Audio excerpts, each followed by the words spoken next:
As we move to the final session of today, this final Plenary 2 session is Transformational Leadership for Health Equity. We realize doing the work of health equity needs true leadership and individuals who are going to be bold and intentional. We have a speaker today who can certainly address leadership in that area in the person of Tanya Stewart Blackmon. She is the president of Auspen Consulting, and she's formerly the EVP and Chief Diversity and Inclusion Officer and Equity Officer of UnitedHealth, where she was recognized for her exceptional leadership and dedication to strengthening UnitedHealth's position as a leader in North Carolina. She works to embed diversity, inclusion, and equity as a core component across the UnitedHealth system and set higher standards for acceptance. Under Ms. Blackmon's leadership, UnitedHealth has earned national recognition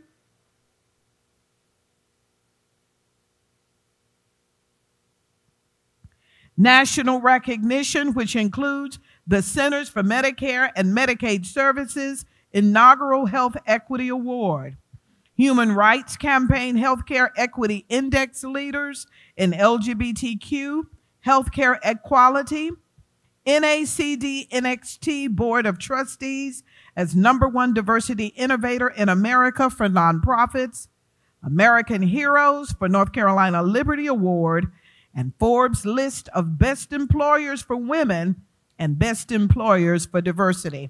Ladies and gentlemen, we have a true leader in the house to address us on leadership, transformation leadership for health equity. Come on, let's give Tanya Blackmon a hand. Wow, what a day. I drove last evening from Charlotte, and I was getting really excited about being here today. And I have to say, Velva, you have not disappointed. Let's give Velva and her team a hand for a wonderful day. It's been quite exciting. I've been taking copious notes because I have been learning a lot today. All the speakers have been great, have been wonderful. I want to just mention a few things. We talked a lot about food deserts or that words matter, looking at food apartheid. We talked about the challenges of our structures in the system. The structures have been built and designed to get exactly what we're getting. We talked about how COVID has been an awakening for us. As hard as it's been an awakening for what we should be doing or what we should have been paying attention to. The pipeline of talent and the importance of a workforce that looks like people that are reflective of the people in our communities, but also the education. We heard about what Cape Fear Community College is doing, and the partnerships, whether they're private or public partnerships, how important they are. Mental health, the great needs of mental health, and they continue to grow given all the things that we have sustained and lived through with COVID and racism and everything that people have gone through. There are a lot of needs from that. The intersectionality of issues. We talked about that you can be a woman and you can be a person of color, and you have two different identities, and there's an intersectionality of that. So no one is just one thing. And so you have compounded issues depending on who you are. Talked about policies and fee schedules and for dental care, and how there's a real structural problem with how we're paying dentists to provide dental care or not paying, or how the system, Medicaid and other insurance policies, how they're paying or not paying for dental work that people need. We talked about some solutions like our community health workers, and a lot of the work that we're doing there, our nutritional coaches who are going out into the homes. I don't know that you can talk enough about food. I know when I'm hungry, I can't function. I get shaky, I can't think well. And so if you think about people, whether they're children or whether they're the elderly that are hungry and don't have access to food, and how that keeps them from being their best selves. Innovations, another thing you talked about, is things that you keep trying, and advocating for others is extremely important. Our farm workers in health, when I was I'm a social worker, Brian, I don't know if you're still here. I'm a licensed clinical social worker. My late brother was also a school social worker, so I have a big heart for what the social workers are doing in the community and our school systems, and everywhere they have a place. But when I was a social worker, I also worked for the Migrant and Seasonal Farm Workers Association in South Carolina. So I have a real heart and understanding about our needs of our seasonal farm workers. Language access is also important, and the language disparities that exist and that we have to address. Affordable housing, and I learned more about the ACEs. I knew about the adverse child events, but there are a lot of ACEs that I learned about. So, there's just a lot we learned today, Velva, and I just want to thank you again for all that you've helped us to learn. So I want to start with, and I think, let's see the slide, about health equity, which is our next slide. Let's define it, and you've heard a lot about what health equity is, but my favorite definition is the one from Healthy People 2020, and it's the attainment of health for all people, the highest level of health for all people. And I think that's important because health equity is about everything, as we've talked about today. Everything that impacts a person's life is about health equity. It impacts you when you are socioeconomically strapped, or there are race and ethnicity issues, whether it's historical or today, culture issues, sexual orientation, and being accepted, gender identity, your age, your disability, all those things impact your health. Because if you're worrying about those things, how do you put your health first? When I was a social worker in the hospitals, I remember I had patients that said to me, I can't afford my medication, so I'm going to take my blood pressure medication every other day. Well, then that person's increasing their risk of a stroke. But if you don't have the money and you have to choose between paying your rent, buying food, or taking your medication, you take a chance on your life. So everything that we do, everything in our lives impacts health equity. And so that's why I think it's so important to think about that. There are two components, our next slide, two components according to Healthy People 2020 related to health equity. And they're really critical to address. And today we've talked about these two components. The first is health disparity. And that refers to really a higher burden of illness or injury or disability experienced by one population or group relative to another group. And so when you think about the burden of diabetes being higher in African American, Native American, and Latino populations, that's the burden of disease and how that impacts you. The next component is healthcare disparity. And I should say the health disparity is really about the person or the group. So it's impacting you as your experience. A healthcare disparity, and we've talked a lot about this today, really refers to the differences between groups in health coverage, health access to care, and quality of care. And while disparities are commonly looked through the lens of race and ethnicity, you've heard today, and there are lots of other lenses, whether it's your military status, whether it's your geography. You talked about rural versus urban. You talked about your disabilities, sexual orientation, all those things. And what's interesting about healthcare disparities, it's about structures. It's about things that we've put in place that either advantage or disadvantage people intentionally or unintentionally. Sometimes we don't know because we're not talking about how these decisions may impact people or disadvantage them. So that's something really important to think about, that there are two components and they're critical to address. We have to address both when we're talking about health equity. So given all that, why? Why does this all matter? We talked a little bit about that. Why does it all matter? As we face challenges, we have to remind ourselves of our purpose.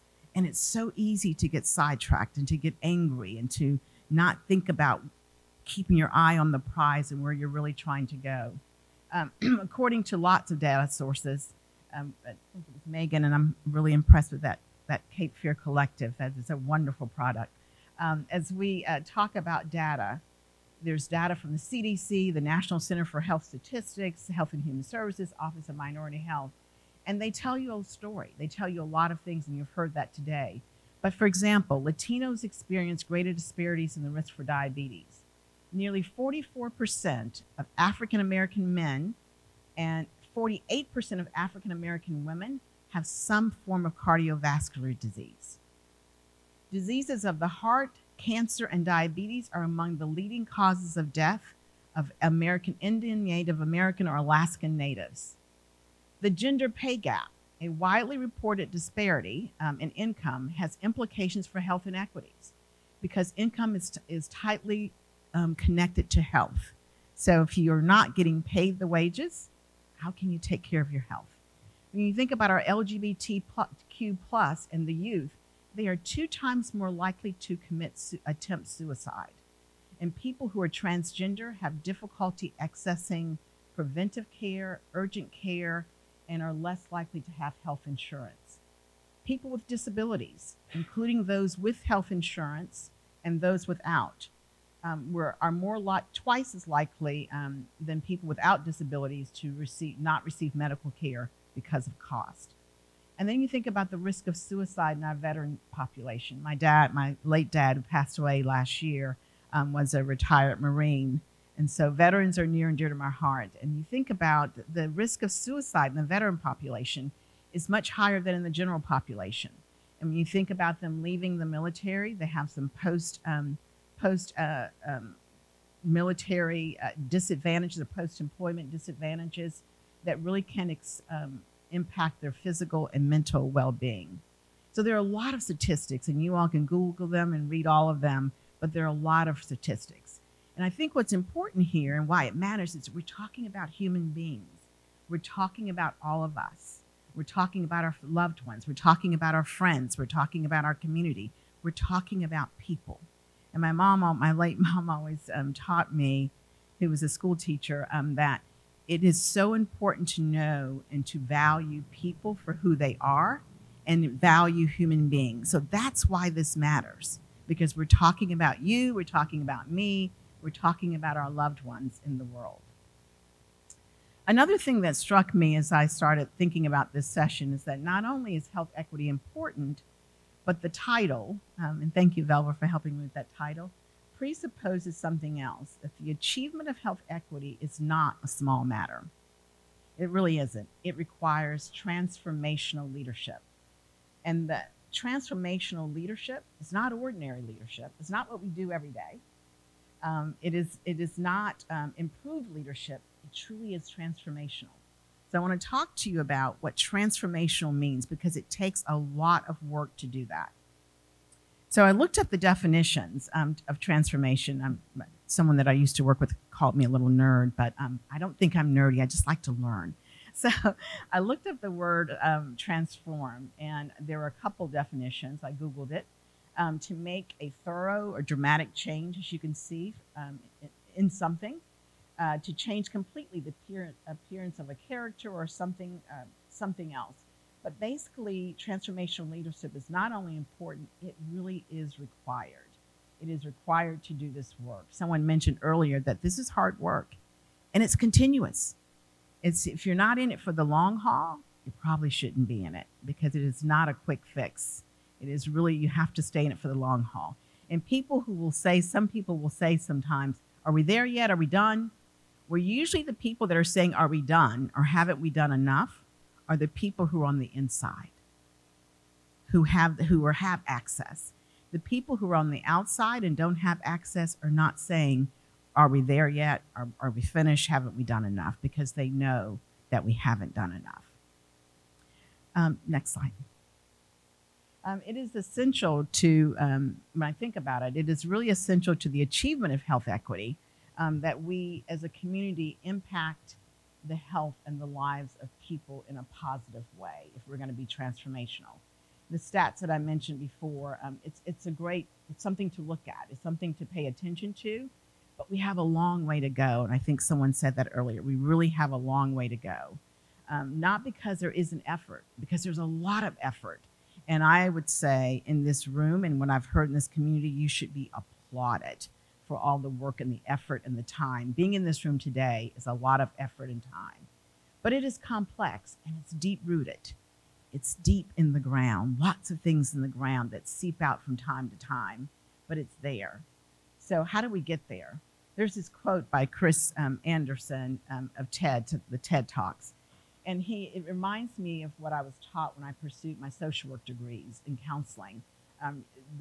My preceptors, my clinical instructors would say, you have to start where the client is. So his quote basically says, if you want to take someone on a journey, and that's what we're doing, we're going on a journey, And it's a long-term journey. You need to start where they are and give them a reason to come with you. I think we've had a lot of stats today, and you have lots of reasons why people should come with you on the journey. And when you think you've talked about the reasons too much, you probably need to do it 10 times more, because people forget. You're in the meeting today and you'll leave here and you won't think about the stats. What was that stat again? I think there was something about disparities. So it's really important that you continue to take people on the journey with you. One of the things I always like to say is that health equity will not be achieved by just talking. You can't. It just doesn't happen. You do need to talk, and you need to build relationships, and you need to collaborate, but it doesn't happen by just talking. You must have transformational leaders who are willing to take action. So let's talk about the anatomy. I call it the anatomy because I've worked in healthcare so long, the anatomy of a transformational leader. What does it really look like when you think about a transformational leader? To me, there are a few characteristics. There are probably more that you can add to this list, but there are some characteristics I think about that stand out for people who drive transformation. The first is influence. Like Chris Anderson's quote, transformational leaders influence people. People in a way that they want to bring, that influence people that want to bring change. I would go so far as to suggest that leadership really is about influence. When I was in my previous role, I felt responsible for 40,000 people, but they didn't all report to me. So my job was to be the leader that could influence an organization to change the culture. So I would say leadership is about influence. People often ask me, how do you get people to follow you? It's really never my goal to have people follow me. My goal is to paint a compelling vision so that people can follow a vision. People come and go, but when the vision is painted and it's compelling enough, people follow that vision. I think about when I use an Excel spreadsheet. I'm not really good at Excel. I'm good at other things, but not Excel. My son and daughter are extremely great in Excel. But you can take numbers on an Excel spreadsheet and you can divide them, you can make them do anything. Divide, multiply to the 10th power, square root them. You can't make people do anything. You have to inspire them, and you have to motivate them, and you have to give them a vision. So as transformational leaders, it is so important that you influence people to want to go on a path that brings great business outcomes and personal health outcomes. And I always have in the back of my mind when I'm working on something is that radio station, WIIFM, what's in it for me? I'm always thinking, if I'm going to get this group to go along, what's in it for that group? Why would they want to do this? So you've got to be thinking about that. How are you going to influence people if you don't know what's in it for them? I know what's in it for me, but what's important is that I want people to follow the vision, so I've got to help them figure out what's in it for them. And then in influencing, I'd say utilize your strengths. Utilize your strengths in your organization and in the community for the greater good. Sometimes we have to kind of swallow our pride and put things aside for the greater good. And I can tell you I've done that a lot in my career for the greater good to get to the vision that we're looking for. The next characteristic I think about is inspiring. I think one of the primary tasks of a leader is to help people see what a better future could look like. We sometimes can dream it ourselves and think about it, but you've got to be able to help other people see, to help them imagine, to help them to dream on what a better future will really look like. We talked a little bit about having hope that's beyond the issues and the challenges and the obstacles, that there is a better way. And I'll tell you this quick story about hope, which is really something that's near and dear to my heart. I was an oncology social worker for a number of years and did counseling with patients who had cancer. Never knew that was how that was going to help me with my mom and my brother, one of my brothers who died of cancer. But one of the things that I learned in that process of counseling is that you have to always have hope. Sometimes the hope changes, but hope never goes away. When I had patients who were diagnosed with cancer, at first the hope was it was a misdiagnosis, that it really wasn't cancer, they made a mistake. Then it was, okay, I've got cancer, so hope for treatment. Hope for treatment without any kind of real complications. I had patients who had recurrence of cancer. And so their hope was they could find a protocol or research for them. If that worked, that was great. They held on to that hope.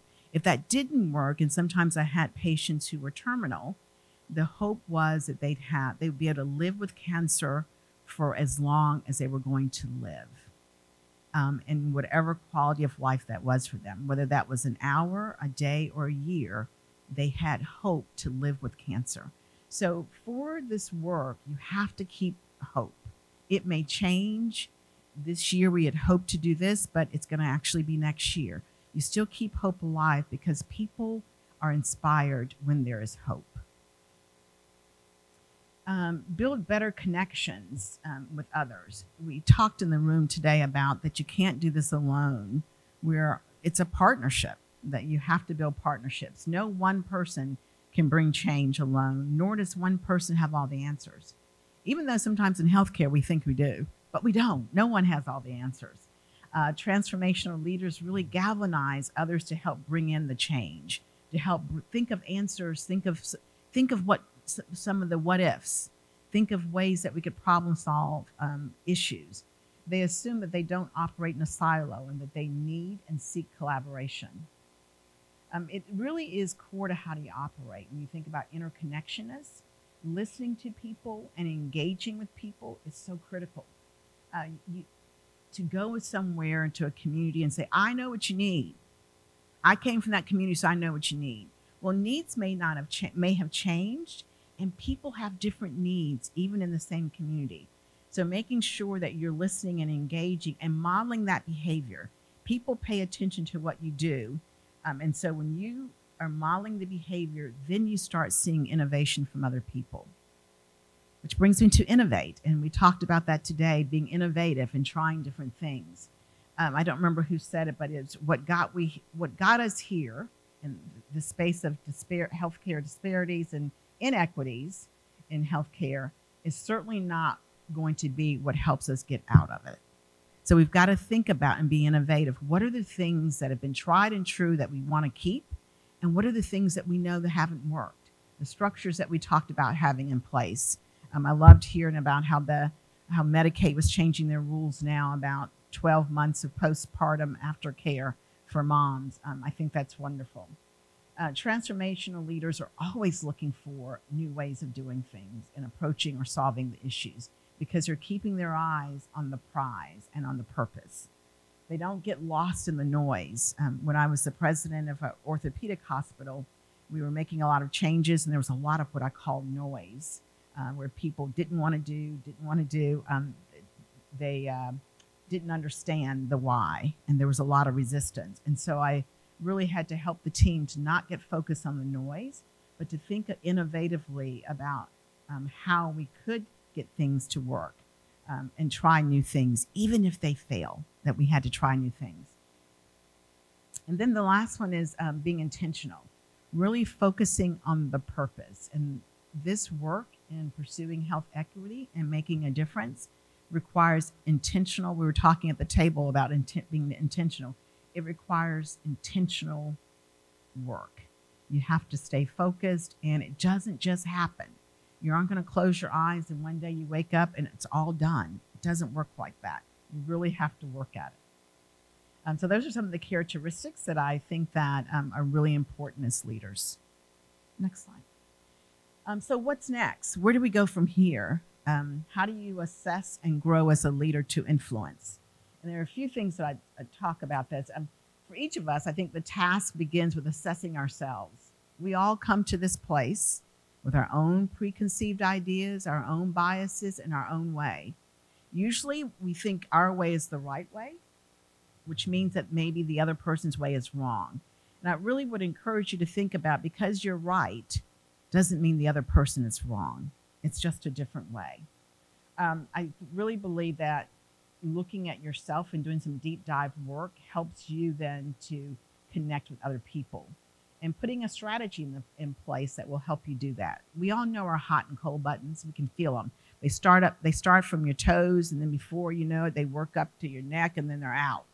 So when you start feeling it, just take a pause and say, is there something going on with me here that I'm getting this reaction in my body. One of the things that I think about a lot is, frankly, it's great to have, it's one thing to have a vision, but it's quite another thing to make it a reality. And that's what you're really trying to do in transformational leadership. You want your vision that you've painted for everyone to become a reality. And it takes real strategic commitment and actions to make that vision a reality. Here are a few ways that I think about our next steps when you're leading, and I say this to some people and they'll say, but I'm not a leader. I'm just on the team. But you're a leader of process. So when you are leading, whether you're leading the group or you're part of a team, you have a responsibility to do certain things. One is to ask better questions. And we talked a little bit about this today. Who's the population you're serving? And what are the unique needs of that population? And if you think those are the unique needs, how do you know that? How do you know those needs are unique? Did you ask someone, or did you just make an assumption about the unique needs? Who is advantaged and who is disadvantaged, whether it's intentionally or unintentionally? Because we'll often say, I didn't mean to leave them out. Well, intent and impact are two different things. Whether you meant to or not, the impact is long lasting. So think about and ask questions about that. Who's involved in the planning and whose voices are you missing? And how do you assess those voices? If you don't have those voices at the table, how do you assess those voices? And then there's a question that I always ask, because there's something in someone's mind usually at the table. And I'll ask the question, what question, if asked and answered, would enable greater progress to be made? Would it help your participation, or would help us as an organization make better progress? I encourage you to do that. The next one is lead in not only identifying disparities, but also taking action. The ball is always moving. Gaps open, gaps close, gaps reopen, gaps reclose. So it's really important that you have your eyes wide open. You're able to see the ground and what people are feeling and thinking around you. During the initial COVID surge, the community, this community I know, took a lot of action to make sure everyone had access to the vaccine. I think I heard that, and hopefully you've debriefed what went well in this community and what were the opportunities, what could have been improved. Speak up for less heard voices, even when they're not in the room. Someone mentioned mentors before. I'd say mentors and sponsors, because sponsors actually talk you up and talk situations up when the people impacted are not even in the room. This is a sign of what I call real courage. And when I think about being courageous, I'll just tell this quick story about myself being courageous. When I was asked to take my former role, I was really leery about taking that, because diversity, inclusion, equity is an emotionally charged topic. And I had to really think about, what was my fear? My fear is that people wouldn't like me. I would be alienated from all these relationships that I'd had. And so when I could face that fear, then I could courageously step into the role. So think about, when you're feeling that you want to be courageous, name your fear, because then I think you can decide if you can handle that fear or not. And if you can handle it, you probably will step into being courageous. Lead from the front, and that means your integrity. People are always watching you. Believe it or not, they're always watching. They don't tell you they're watching, but they're watching. So they're paying attention to whether or not your words align with your actions. And if they don't, people don't believe you. You will lose them. So that's really important. Think about what's working for you personally and what's not working for you. You know, sometimes people will say, this is just the way I am. This is just the way I do it. Well, if that's working for you, that's great. But if it's not, you really need to pause and say, what is my intention here? What is my goal? What am I trying to accomplish? And do I need to change my course a little bit? Understand that there are multiple stakeholders in this work of pursuing health equity. There are family members, there are leaders, there are community residents, there's your own organization. Understand that you're going to have to juggle all of those multiple stakeholders, whether it's in communication, whether it's communicating, whether it's working directly with people. You have to juggle all of that. And then celebrate successes. I think we do this the least amount because we say, well, you're expected to do that. Well, people want to know they're doing something well. And when you're doing this work, it's important that people have wins. When you're trying to hold on to hope, you've got to have some wins along the way so that you can hold on to that hope and you can see that hope. You've got to have some wins. In the book Switch, the authors Chip and Dan Heath talk about bright spots, and they talk about how important read their quote, in times of change, you need what they said are what they call bright spots. This is when you need to look for the early glimmers that something is going right. Everybody needs to have that. The last thing I'll say is on this topic was be assertive as a learner to grow as an influencer. No one's good. I always tell leaders when I've talked to them in the past, when something happens that we didn't like that happened, I say to them, you couldn't have paid for that experience. If you were looking for that experience to learn, you couldn't have paid for it. So it's really important that you look at how do you grow? How do you look for the opportunities to grow? And be an observer. Be an observer of who gets it right in different situations and who did not. I have learned from bosses who are wonderful, and I've learned from the bosses who were horrible to never do what they've done. So in your work, pay attention to who's getting it right and who is not, and it helps you to not make the same mistake. Be open to feedback. Transformational leaders are not only open to feedback, and we say that, I'm open to feedback, but we don't go seek it and crave it. And when I say seek it and crave it, that means when I give you feedback that you say, no, I didn't do that. You must have misheard me. That's not being open. Being open is, thank you for the feedback. Tell me more. Tell me more about what I could have done differently. That's being open for feedback. So as I close today, I think about my dear friend, and some of you may know her, the late Dr. Ophelia Garman-Brown. She co-chaired the Leading on Opportunity Task Force in Charlotte. And in 2014, there was a study done. Raj Chetty from Harvard did a study in Charlotte and found that Charlotte was last among the 50 largest U.S. cities, and Mecklenburg County was 99 out of 100 counties in upward mobility, which meant that access to economic mobility and opportunities in Charlotte, Mecklenburg, was far too often aligned with the zip code and where you live.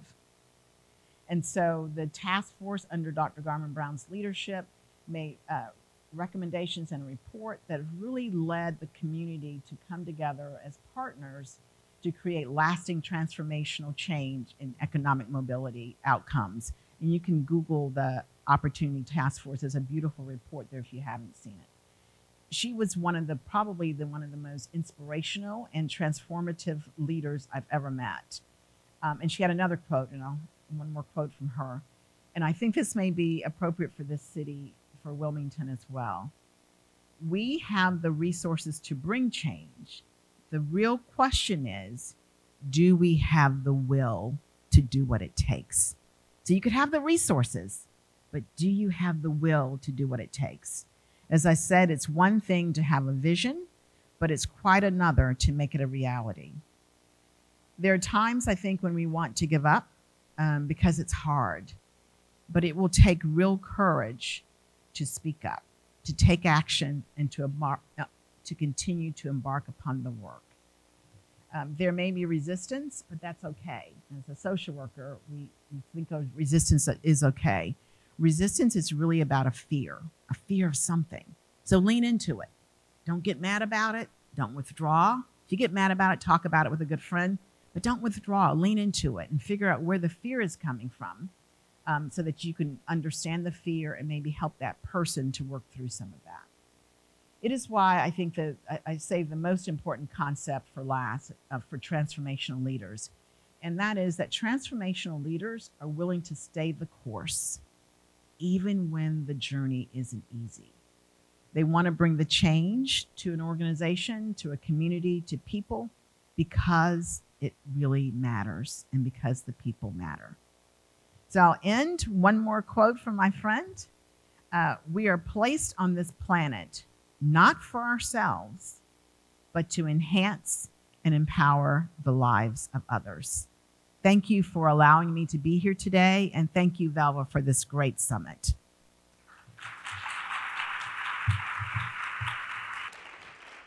I have thoroughly enjoyed my time with you today. I hope that you have received valuable information. The discussions have been phenomenal, and you have information that you can take back to your various destinations. I know that I have. And on behalf of the New Hanover County Office of Diversity and Equity, I want to congratulate you, Velva, the entire YWCA board, and everyone involved, UnitedHealth, and all the sponsors connected with this as an awesome event. Come on, let's give them one more hand.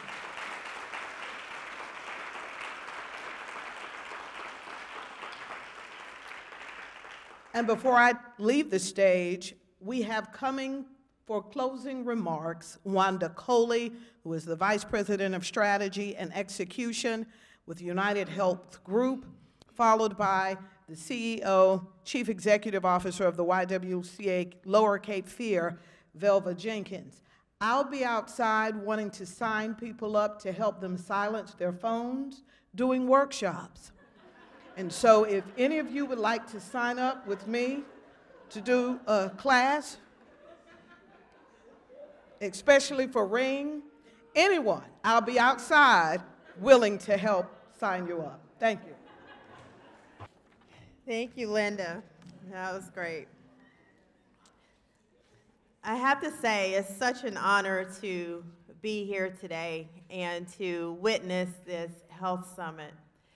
And I have to also say that I'm completely going off script here because it's just been phenomenal to sit in this room today and to listen to the panels and the people who spoke today about health disparities and about health care. And it is true that 80% of what impacts a person's health is not related to medical, which oftentimes when we think about health, we're thinking about medical, right? Something medical that's happened to us. Last July, UnitedHealthcare awarded 4 empowering health grants to community-based organizations in North Carolina. When I reached out to Velva to talk to her about this grant, she immediately said yes. She didn't hesitate. She said, yes, I'm interested. UnitedHealthcare awarded the YWCA of the Lower Cape Fear $20,000, and today it has come full circle to bring this health summit to New Hanover County. I am completely just blown away by all of the work, the behind the scenes, the planning committee, everything that has gone into making today successful. I would like for us to just stand all over this room and give a round of applause to Velva and the YWCA of the Lower Cape Fear.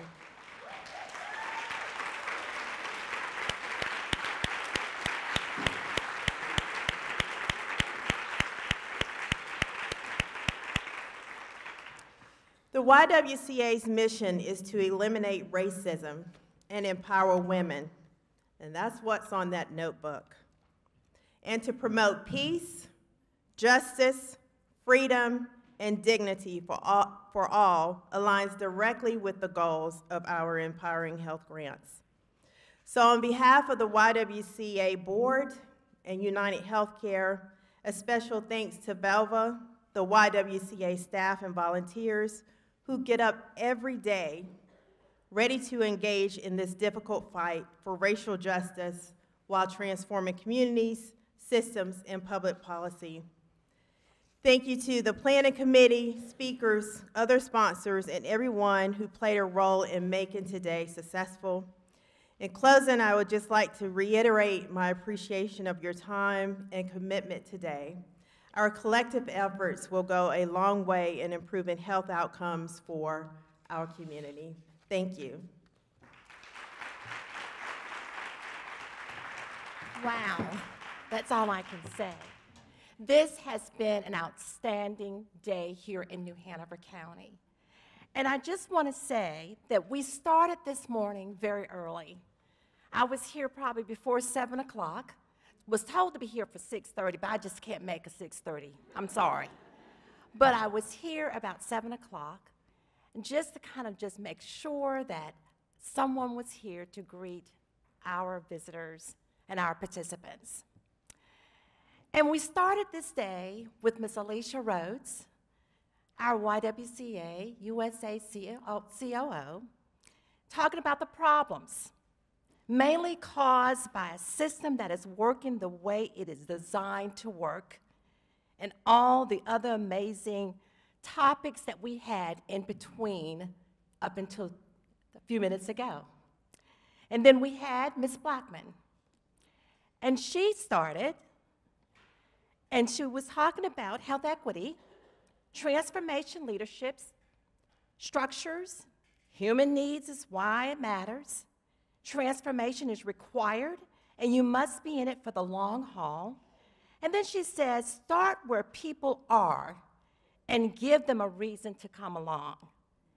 And then she left us with characteristics of transformational leaders: influence, inspire, and connection, innovation, and intentional. And then she asked questions to grow as a leader to influence. And I think Wanda already said this, but I must say it again, that the staff of the YWCA, and if you are in the room, please wave your hand.